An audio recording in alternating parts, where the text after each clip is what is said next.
What is the best food in Algeria? Fufu. You heard fufu? Yeah, I like fufu. Fufu? Very delicious. Very delicious. Where did you eat fufu? At the club. This place has been here forever. What's wild is that these caves aren't natural. People carved all this by hand. No machines, no power tools, just people digging into stone and somehow creating these massive spaces. These are cool things. Grab head. Doing in Israel. Israel? Yeah. Exactly what you're seeing right now. I'm vlogging.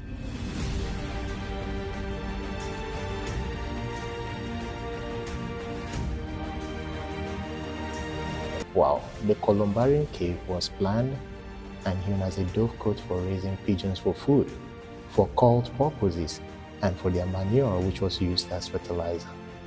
Wow, I said it. It looks like kind of coven. You know Nigeria? You've been I've been there. You've been in Nigeria? No, in Africa. It's in Africa. Nigeria is Ethiopia. Built just for pigeons. Imagine, just imagine. And pigeons were supposed to be living in these holes. Hello, what's up everyone? It's your boy the Crackhead, wishing you all a wonderful Saturday and Shabbat Shalom. Today our exploration is at Bet Guvrin-Maresha National Park here in the state of Israel. But before we explore the park, let's get to know about this village. Kibbutz Bet Guvrin was founded in 1949 on the eve of Shavuot by former Palmach members after the Palestinian Arab residents of Bet Gibrin fled the military assault by Jewish forces during the 1948 Arab-Israeli War. The first residents were members of the Yetzivim youth group, which emigrated from Turkey in 1945, and the Bnei Horin youth group, which emigrated from Romania in 1946.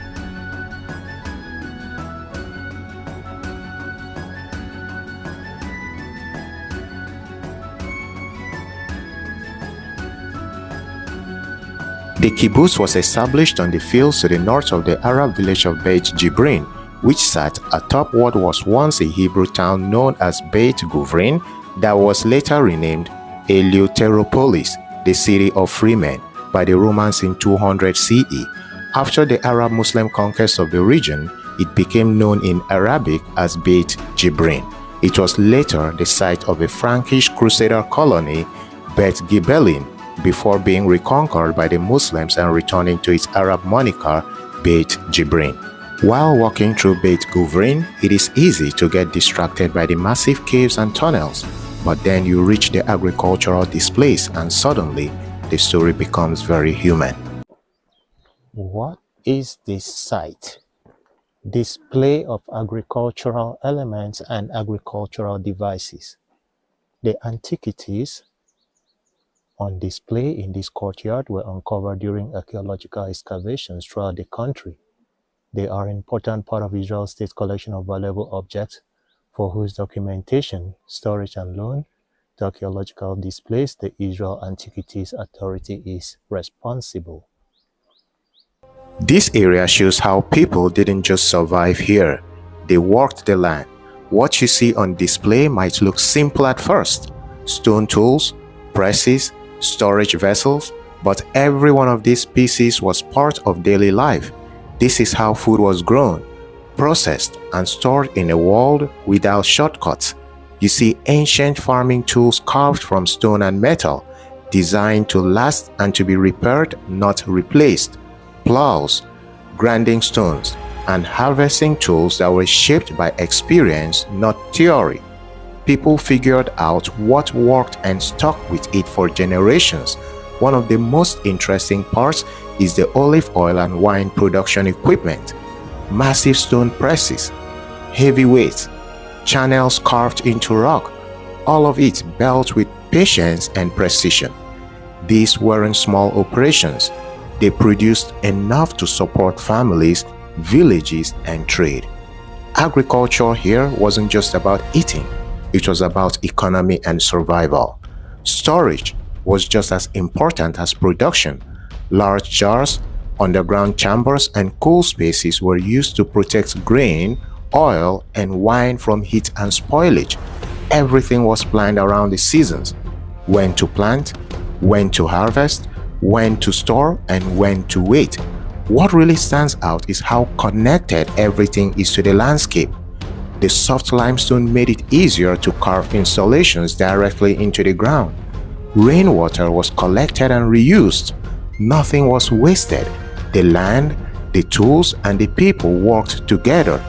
Standing here today, looking at these agricultural antiquities, you realize that Bet Guvrin wasn't only an underground city, it was part of a living agricultural system. Fields above, storage and processing below, a full cycle of life hidden in plain sight. It's a reminder that long before modern technology, people here understood their environment deeply.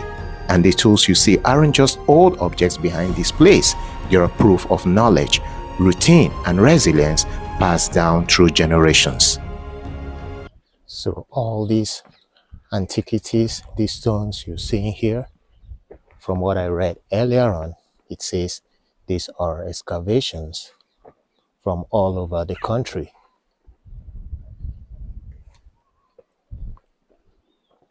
Wow, look at this. Who knows if this was a treadmill for grinding wheat? Maybe. Get this one. And they're all brought here from all over the country. Very huge stones and pillars. Bet Guvrin-Maresha National Park is a national park in central Israel containing a large network of caves recognized by UNESCO as a World Heritage Site. The national park includes the remains of the historical towns of Maresha, one of the important towns of Judah during the First Temple period, and Bet Gibrin, a deep populated Palestinian town known as Eleutheropolis in the Roman era. However, Maresha and Bet Gibrin are not part of the UNESCO site, which covers only the cave network. As you can see, these tour buses, this means that there are people here on a tour. The city of Mokraashti, sometimes rendered in English as Morashti, of the Amarna letters 14th century BCE during the early Bronze Age, is unlikely to be the predecessor of Iron Age Maresha, as no remains older than the Iron Age were unearthed there by archaeologists. The earliest written record of Maresha was as a city in ancient Judah. In Joshua chapter 15 verse 44, the Hebrew Bible mentions among other episodes that Rehoboam fortified it against Egyptian attack. After the destruction of the kingdom of Judah, the city of Maresha became part of the Edomite kingdom. In the late Persian period, a Sidonian community settled in Maresha, and the city is mentioned in the Zenon Papyri, 259 BC. During the Maccabean revolts, Maresha was a base for attacks against Judea and suffered retaliation from the Maccabees. After Hasmodean King John Hyrcanus I captured and destroyed Maresha in 112 BCE, the region of Idumea remained under Hasmonean control. In 40 BC, the Parthians devastated completely the strong site, after which it was never rebuilt. Bet Gabra or Bet Guvrin succeeded Maresha as the main town of the area, conquered by the Roman general Vespasian during the Jewish War 68 CE and completely destroyed during the Bar Kokhba revolt 132 to 135 CE. It was re-established as a Roman colony, and in the year 200 it received the title of a city and the Ius Italicum under the new name of Eleutheropolis, City of Free Men. Sources from the Byzantine period mention both Christian and Jewish personalities living in the city. A large Jewish community existed during the Roman and Byzantine periods, and famous Tanaim and Amoraim resided here. So I didn't expect this place to be this crazy, honestly. You arrive at Bet Guvrin and from the outside, it's just normal. Trees, paths, people walking around, nothing dramatic. And then suddenly you realize the whole place is basically hollow underneath. I start walking down into the caves, and the first thing I notice is how quiet it gets.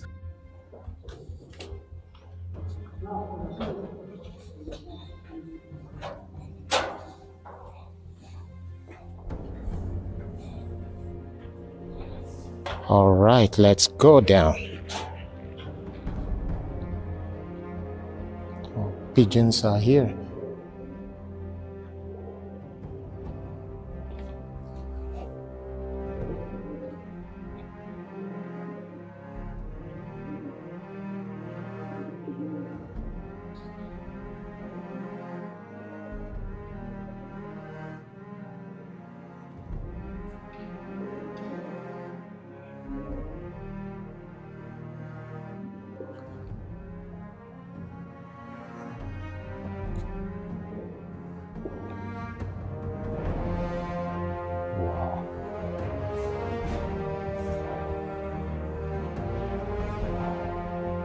Instantly, the air changes, it's cooler, and everything feels slower.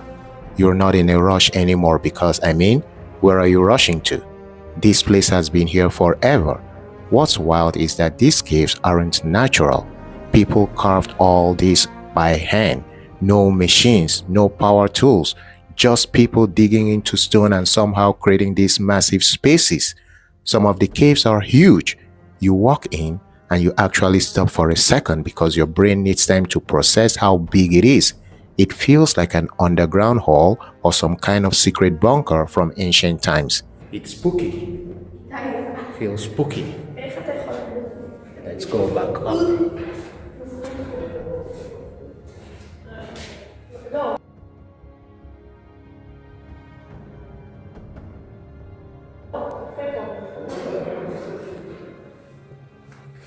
Alright, I'm taking myself back up because it feels like I was buried in there.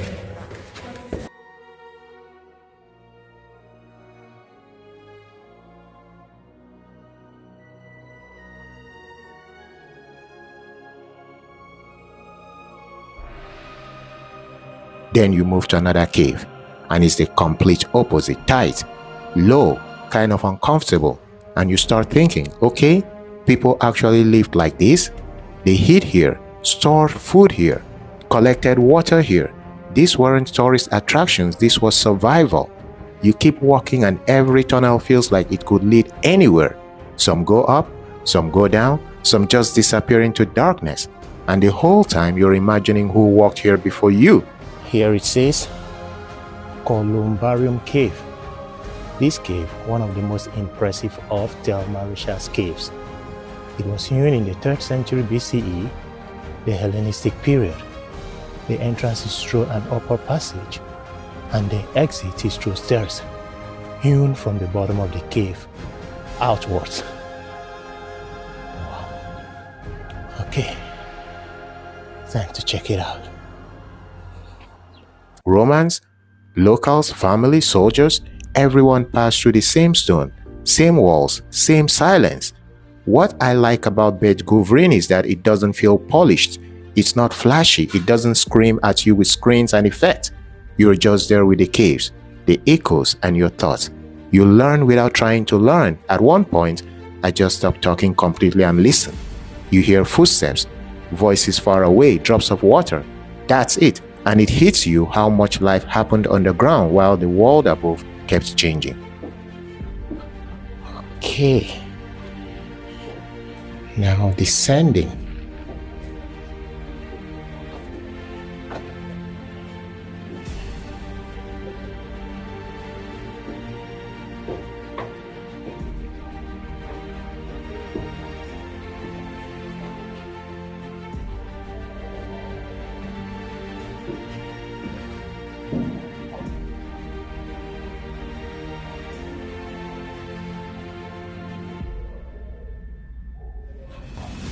Guys, look at this. Beautiful.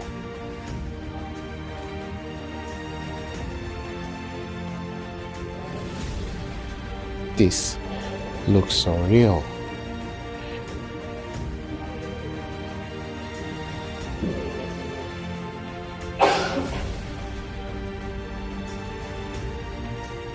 Oh my God.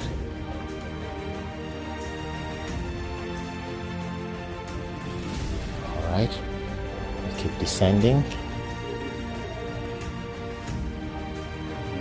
just gotta watch your step, because every step is risky.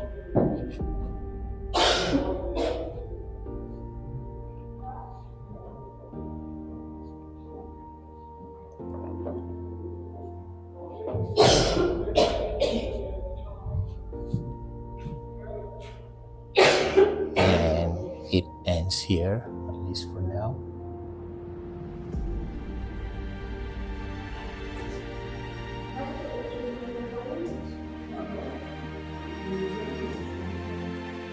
Oh my God. Looks like I'm in another kingdom. That's how it feels like.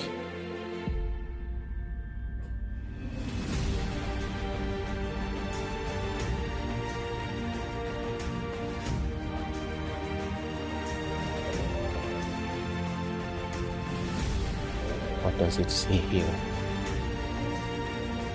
The Columbarium Cave was planned and hewn as a dovecote. Wow, the Columbarium Cave was planned and hewn as a dovecote for raising pigeons for food, for cult purposes, and for their manure, which was used as fertilizer. Wow, I said it. It looks like kind of coven. Looks like I'm in a coven.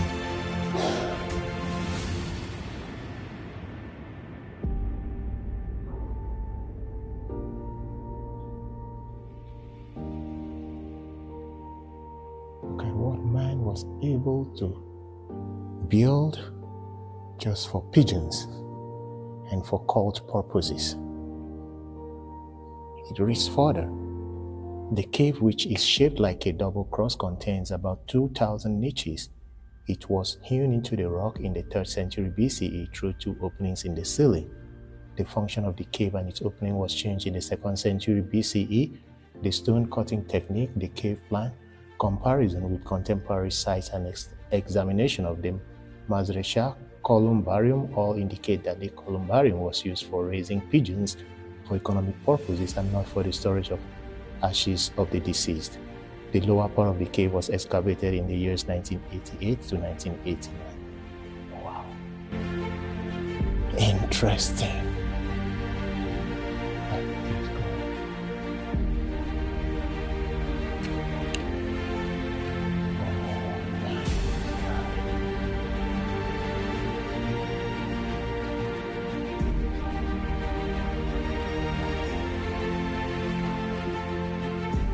Right?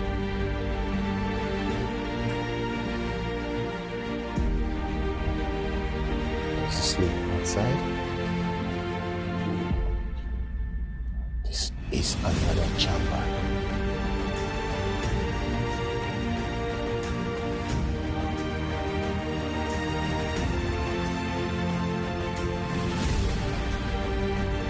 This is another chamber.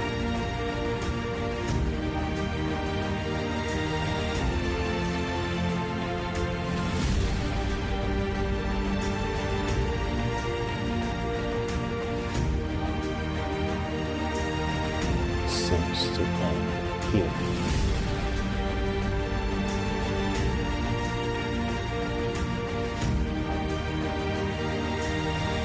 Imagine what man built just for pigeons. Imagine, just imagine. And pigeons were supposed to be living in these holes. Wow, this is incredible. This is incredible. Let me take this exit, if this is an exit. Guys, this is incredible. The work of man. What man was able to hew down with his own bare hands just for pigeons and cult practices. Can you imagine that?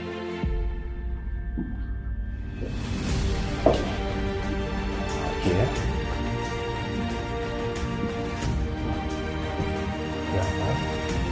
Okay.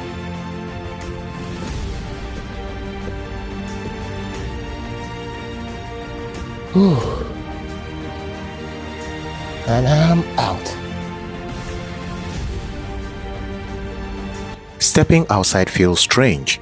The sunlight is brighter than I expect. The noise feels louder. The modern world comes back all at once, like someone turned the volume up too fast. And that's the thing about Bet Guvrin. You don't leave it the same way you entered. You come in curious and you leave thoughtful. It's not just about history you read on signs. It's about standing inside it, feeling how small you are, and realizing how much life happened underground.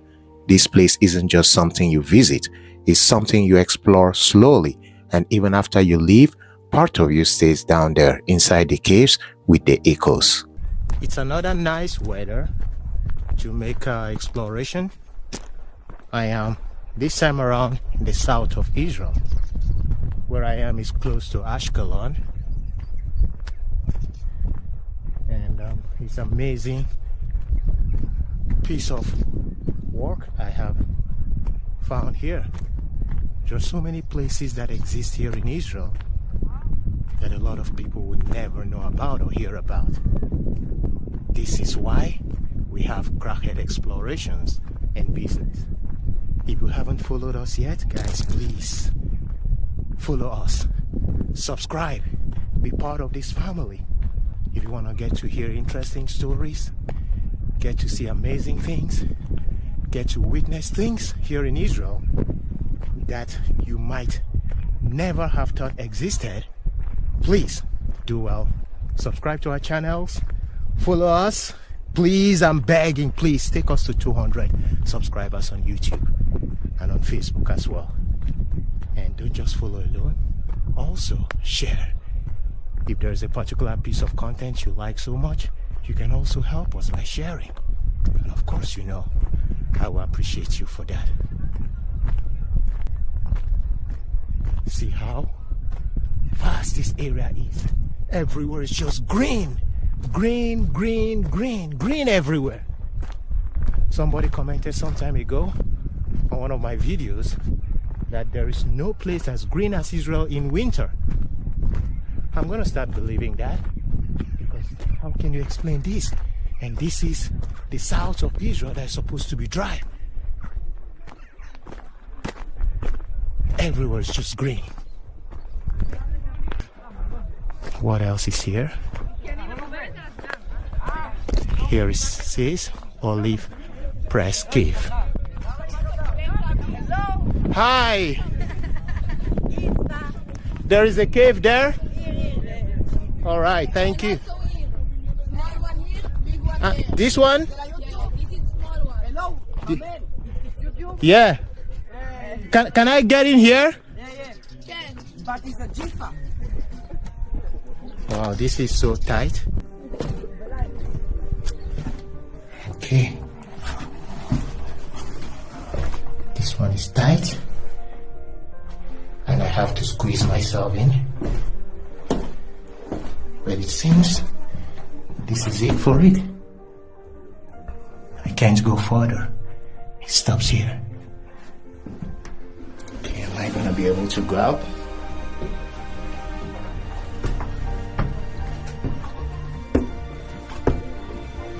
Yes. If you're fat, you wouldn't be able to squeeze yourself in there.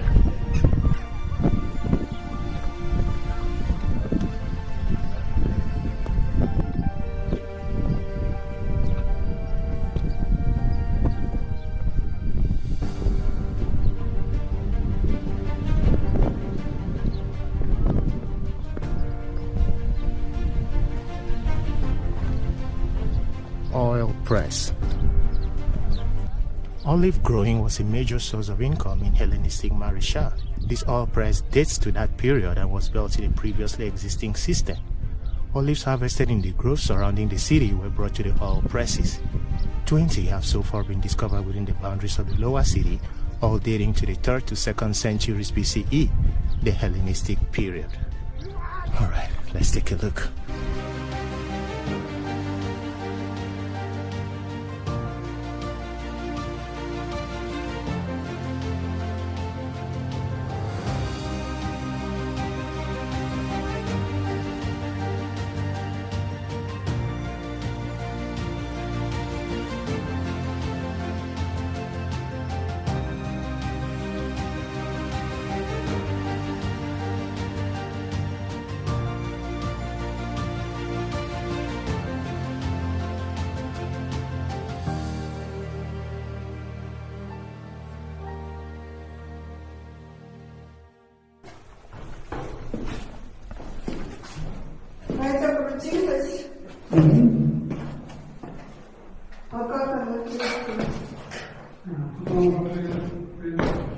So these are the oil press machines.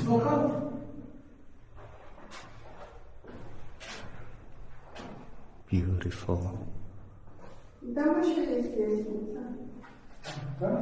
Just imagine that these structures you guys are seeing dates back to the 3rd and 2nd century BCE. That's before Christ. That's before Jesus Christ was born. At least to my understanding, that's what BCE means. Please, if I'm wrong, do well to correct me on the comment section.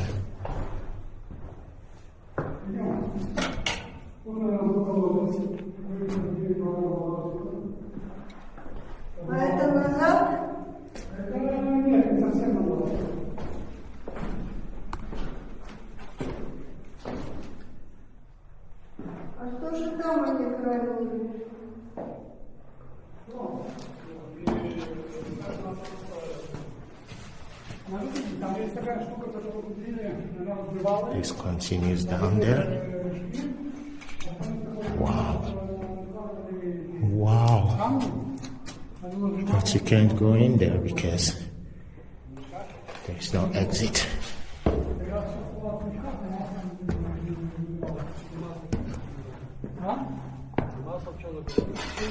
Наверное, были какие-то ложки, что из дерева сделать ложку, если я не помню. Особенно из оливкового дерева.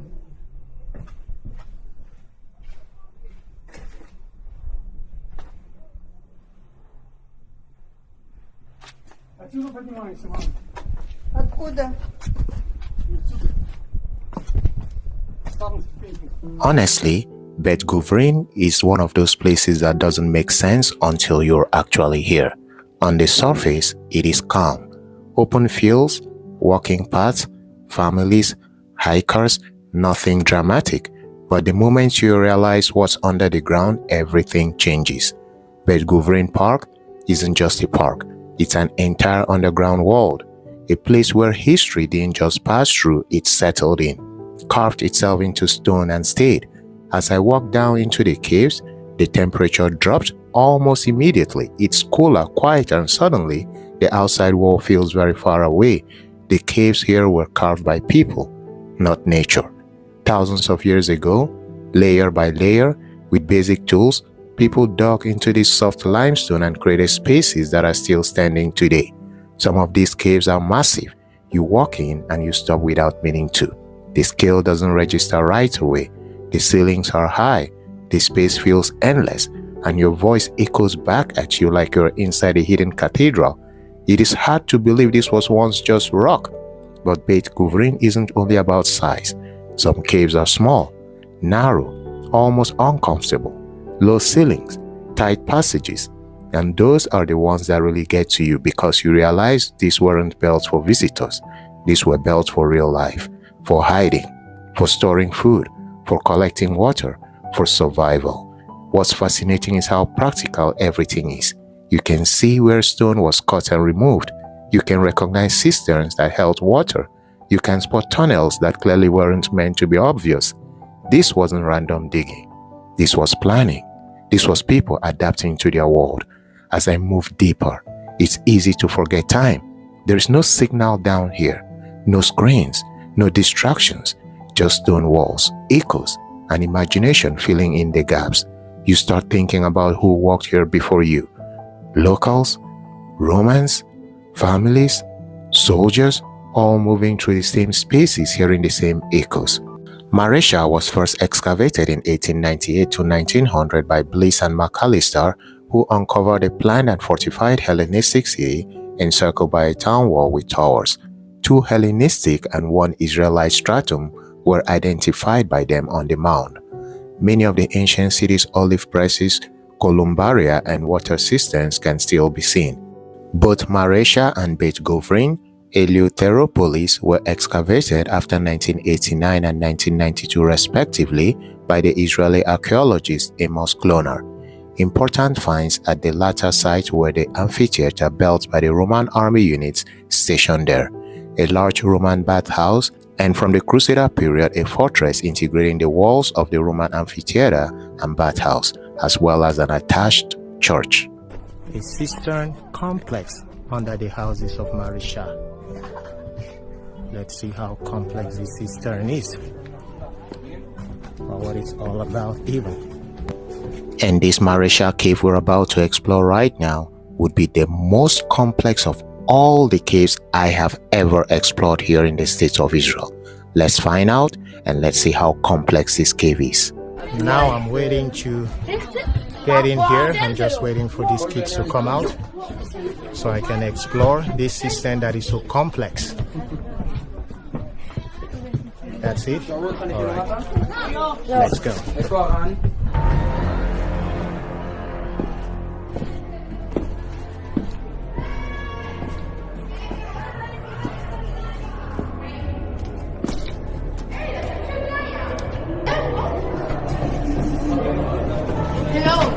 Hi. Oh, people are still coming out? Oh my God.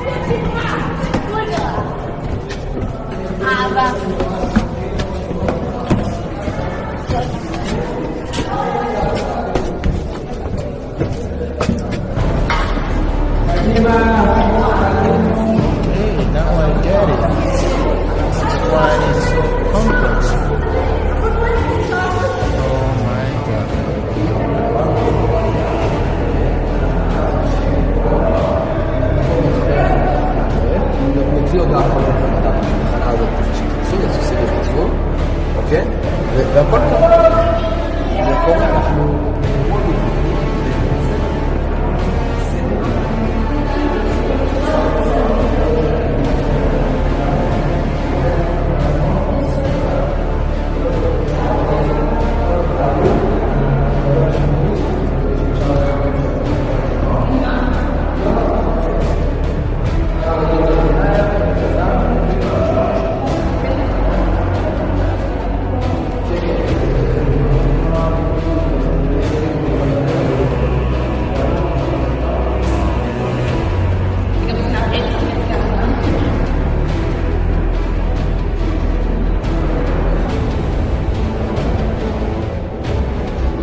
Honestly, this is what exploration is all about. This is how it should be. Exploring and touring complex places and locations, it shouldn't be easy. That's why I call myself an explorer. Wow. Are we stuck? Okay, let me go back. Yeah. So I'm out. Kids.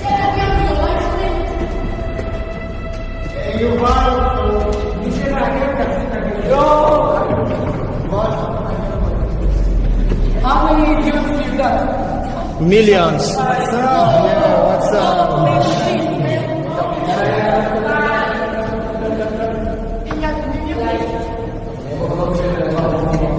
That's it? Okay. Now let's go back in.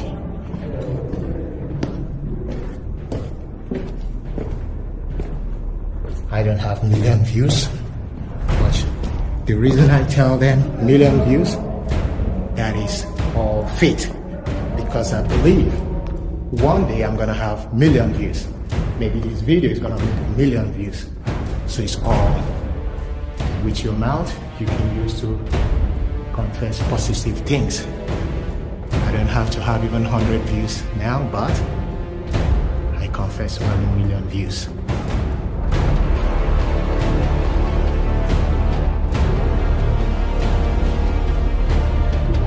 Now I believe when it said this cave is complex, I can see the complexity of it.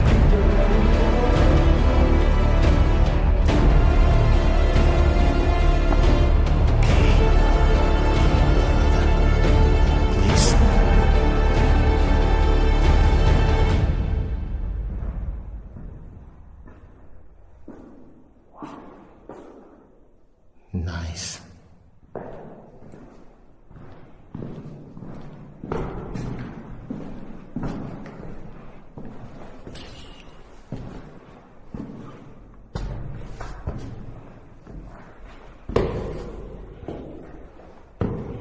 here in Israel, everywhere I visit, like, makes me like in awe. Every place I visit keeps me, oh, where is that? How do I get there? Wait, maybe there was something I missed.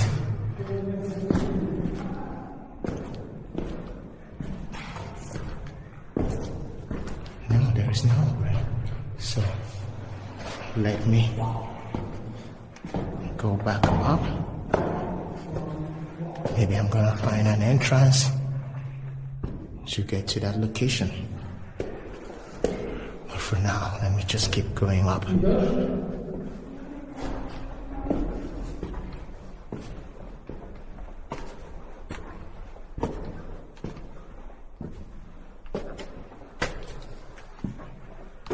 Oh.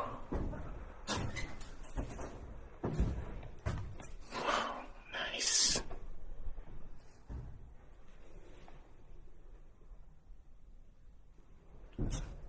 Nice.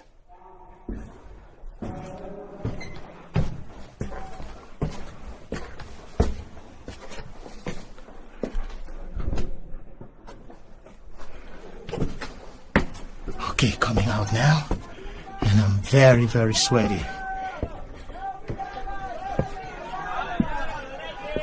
Ooh. Oh, yeah.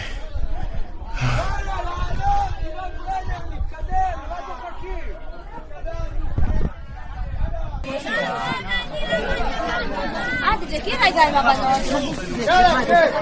אלמוג, קחו אותם כבר. כרמי, קחו אותם, יאללה.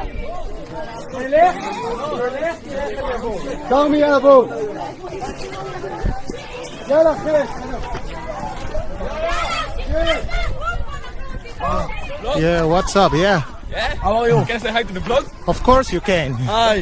What's your name? My name is Washington, but the page name is Crackhead. Can you Crackhead. Quack is a man, Quackhead. Who are you guys? Like, hello. We are Bnei Amosavim, Givat Brenner. and what do you do? You see these little kids? Okay. Yeah. We are the... They are autists. What? No. So you're like a tour guide for them? Yes. Oh, nice. You got it. Nice. So why do you have to wear all blue? Because we're like, it's like a movement. Ah, it's a movement. And we're the guys. In Hebrew?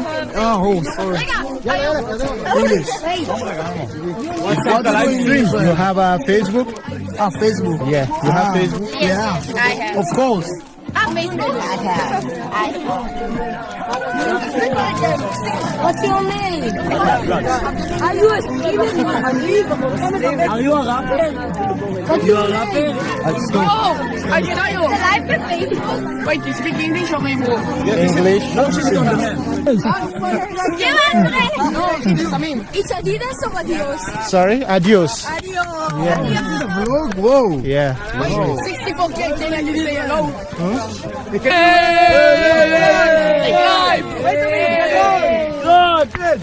These are cool kids. Crackhead. What are you doing in Israel? Israel? Yeah. Exactly what you're seeing right now. I'm vlogging. Crackhead. I'm exposing Crackhead to the world. So now I'm going with you guys to where you're going. Hi. Let's go. You're a legend. Thank you very much. Yeah. From where are we from? From Nigeria. I love it. You know Nigeria? You've been Yeah, I've been there. You've been in Nigeria? No, in Africa. It's in Africa. Nigeria is Ethiopia. What is the best food in Algeria? Fufu. You heard fufu? Yeah, I have Fufu? Very delicious. Very delicious. Very delicious. Where did you eat fufu? At the club. No, there is a restaurant? חטיבת גבעת ברנר. You know גבעת ברנר? יאללה הפועל. The city of the Kodesh. City of the Kodesh. You guys are amazing. You're wonderful. Keep it up. Keep it All up. the small kids. They are dumb. No, they are not. They are not. They are amazing. They are, That's they why are we- great. You've been in Jerusalem? Yeah, you should go to Brenner. You know the hotel? You know the hotel? Hotel? Yeah, I know the hotel. Yeah. You know this is the West Hotel. The East Hotel is in Givat Brenner. Yeah. Okay, I will visit Givat Brenner. I will visit. You can come with us in our bus. You know Yeah, but not today. Next time. Ultas Brenner on Instagram. Next time. All right. So Say I love Israel. I love Israel. Always love Israel. Israel, God bless you, Israel. אני אוהב את ישראל. אני אוהב ישראל. נחמן אוהב ישראל. אוהב את ישראל. וואו, איזה רגילים. Bye. God bless you too. God bless you. Yeah, and you too.